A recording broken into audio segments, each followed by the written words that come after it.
Let's get started with our very first assignment about Chapter 3 Cross-Cultural Variation in Consumer Behavior. Now we define Chapter 2 to six parts. The first, define the concept of control. The second, describe core values that vary across culture and influence behaviors. Understand cross-cultural variation in nonverbal communications. Understand the role of global youth control, understand the role of global demographics, and the last, list the key dimensions in deciding to enter a foreign market. Yeah, control is the complex whole that include knowledge, belief, art, law, morals, customs, and any other capabilities and habits acquired by humans as members of society.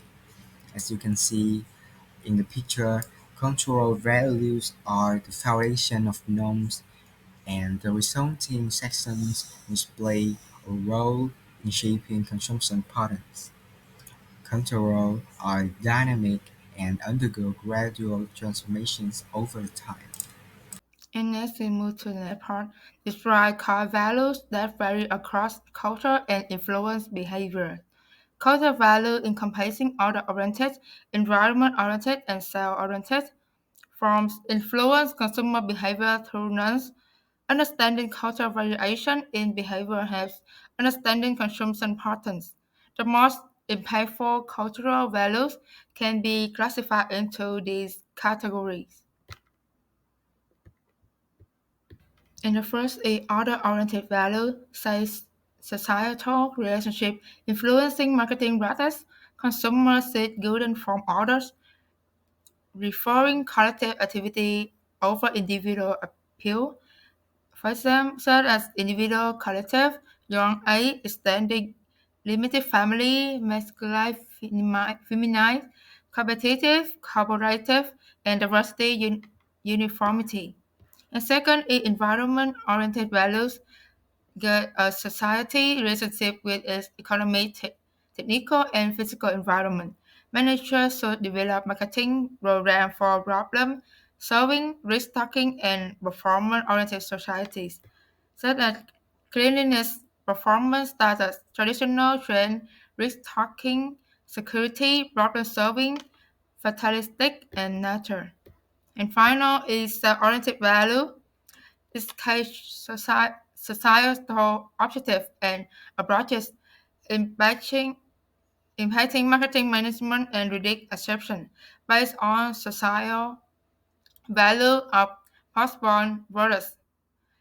Immediate gratification, such as active, passive, sensual gratification, abstinence, material, non-material, hard work, pleasure, postponed gratification, immediate gratification, and religious secular. So we're moving on to learning object 3, which is recognize cross-cultural difference in nonverbal communication. Understanding these simple elements will play a crucial role in figuring out the suitable commercial promoting strategies. So first is cross-culture, which refer to the difference in consumption trend based on each country or religion, while nonverbal communication involves facial expression, gesture, and posture with meaning influenced by culture context and social setting. So we're headed to 7 affected elements. The first one is time. The meaning of time can be divided into 2 branches. Time perspective, which normally refer to the way that each individual thinks about the definition or the value of time. And time interpretation mention the belief of time of a culture or a different religion. For example, different cultures have a variety of norms for punctuality. The second element is space. Space refers to the physical distance between individual or mental and emotional space based on country or religion. Like the American, as the quote, the bigger the better, so they tend to keep physical object bigger compared to other country. The next one is symbol. Color, animal, or shape can have different meaning depends on each country. So this element can easily cause misunderstanding between cross-culture. The next one is relationship. Is how quickly and adaptable do culture, form relationship, and make friends. Like in the state, it is easier to get along with people than in China since the Americans don't get influenced by Gen Z. The fifth element is agreement. Refer to a mutually understood and accepted conflict or issue. This could be based on a written contract or implied understanding. The sixth element is things. Culture affects what people buy and how. Symbol, status, and status can mean different things in different culture. Like Rolex watch are considered a must-have item in Chinese businessmen for Chinese businessmen, and they are often gifted as an act of respect. The last element is etiquette. It's a set of social skills to guide people's social interaction. It is considered a way of showing respect and maintaining harmony in social interactions. So here are the example. Through this example, we can see how crucial it is to understand the cross-culture and nonverbal communication. This helps us to figuring out the suitable marketing plan and advertisement for each country.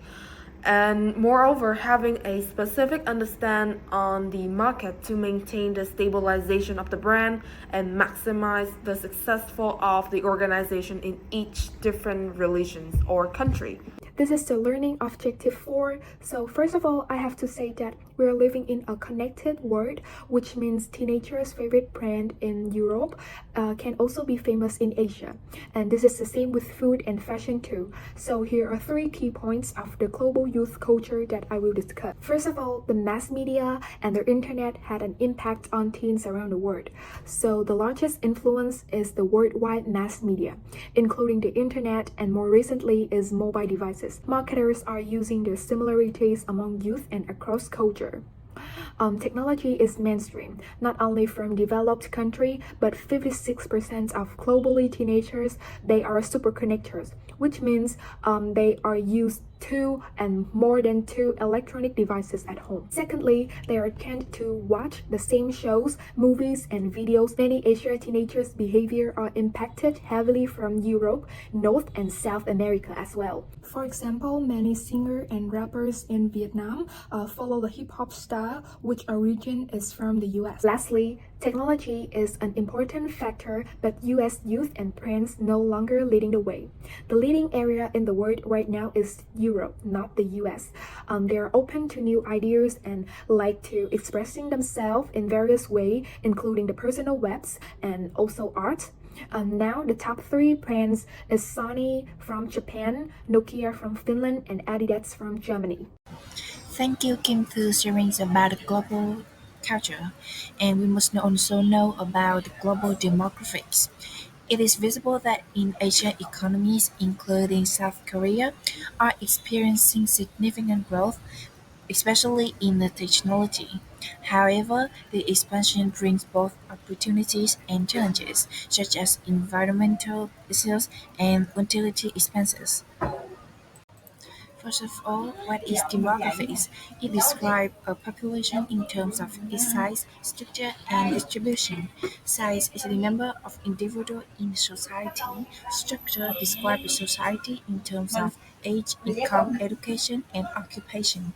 Distribution refers to physical location of individuals in terms of geographic region, rural, suburban, and urban. You can visualize this knowledge via this mind map. Secondly, we must know that demographics are both a result and a cause of cultural values. To understand more about this knowledge, having a look on this chart, you can easily see that in densely populated societies like India or China are likely to consume rice much more than others.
We are moving on to the last learning objective, the key dimensions in deciding to enter a foreign market. The first one is it's important to take into account the differences in culture between regions inside a country. For example, in Vietnam, Hanoi households prefer domestic products to international products more than Ho Chi Minh cities do. Moving on to the number two, we must answer what needs our product can fill in the culture involved. For example, in Korea, average girls use cushion, a makeup items at the basic needs, but in Vietnam we don't wear it regularly. Number three, we need to consider the number of individuals, households in a country needing and affording the product. Dior focuses on high-end products, so they have over 2,000 Dior boutiques in United States, but only over 1,000 in Canada, due to the differences in the quantity of people affording the products. The fourth thing, the value system should be also investigated for influences on purchasing, using and disposing of the product. For example, hand washing versus machine washing leads to different laundry product needs. In developing countries, Unilever must adapt their products to meet the cleaning needs in removing sweat, top stains due to physical labors.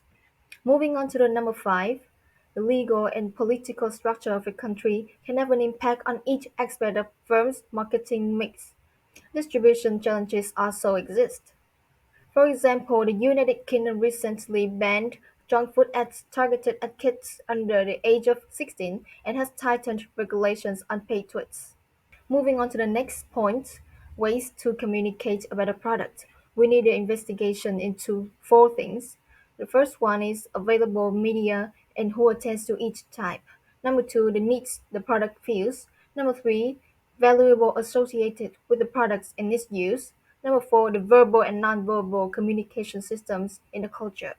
For example, Focalure focuses on producing standard products and sell them at low prices, aims at Southeast Asia, whose residents don't tend to spend on high-end makeup products.